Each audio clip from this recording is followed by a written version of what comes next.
সংগ্ৰহ কৰি আসলতে নিজে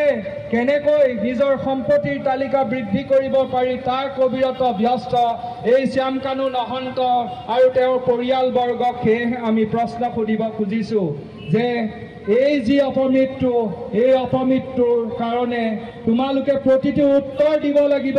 তেওঁক কেনেকৈ তোমালোকে ইয়াৰ পৰা নিছা কেনেকৈ তেওঁক ৰাখিছা কোনখন হোটেলত ৰাখিছা তেওঁ কি খাদ্য গ্ৰহণ কৰিছিল তেওঁ কেইটা বজাত শুবলৈ গৈছিল এয়া প্ৰতিটো কথা লাগিব কাৰণ অসমীয়া ৰাইজে খবৰ লয় অসমীয়া ৰাইজে জুবিন গাৰ্গ কলে যায় ক'ত শুৱে ক'ত খায় সকলো খবৰ লয় মই ইয়াৰ আগেও কৈছোঁ যে খুটাত বগালেও আমি জুবিন গাৰ্গক ভাল পাওঁ গান গাবলৈ মন যায় গান নেগাবলৈ মন যায় বুলি কৈ উভতি আহিলেও আমি তেওঁৰ ফাংচন শুনিবলৈ হেজাৰ হেজাৰ লাখ লাখ মানুহ ৰাতিটো বৰষুণত তিতি থিয় হৈ থাকোঁ আৰু সেইজন জুবিন গাৰ্গক কোনোবাই ব্যক্তিগত স্বাৰ্থৰ বাবে আমাৰ কাষৰ পৰা কাঢ়ি লৈ যাব সেয়া আমি কেতিয়াও হ'বলৈ দিব নোৱাৰোঁ শ্ৰদ্ধাৰ ৰাইজ আমাৰ মাজত কবি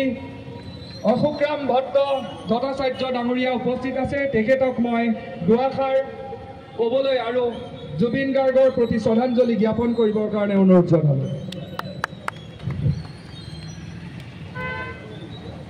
এটা অত্যন্ত হৃদয় বিদাৰক ঘটনা হৈ গ'ল যিটো কোনেও কল্পনা কৰা নাছিলোঁ আমাৰ অতি মৰমৰ হিয়াৰ মুঠো জুবিন গাৰ্গ আজি নাই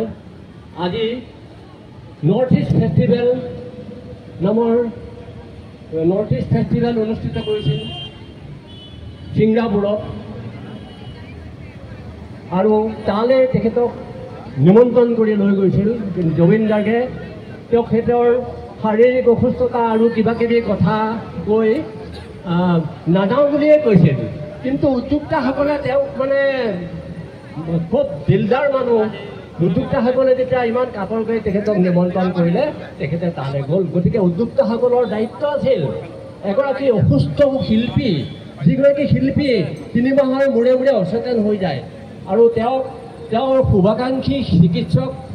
তেওঁৰ ঘৰৰ ওচৰত নেম কেয়াৰ হস্পিটেলৰ তেখেত এগৰাকী শিল্পী ডাক্তৰ বৰুৱাই লগে লগে তেখেতক সেই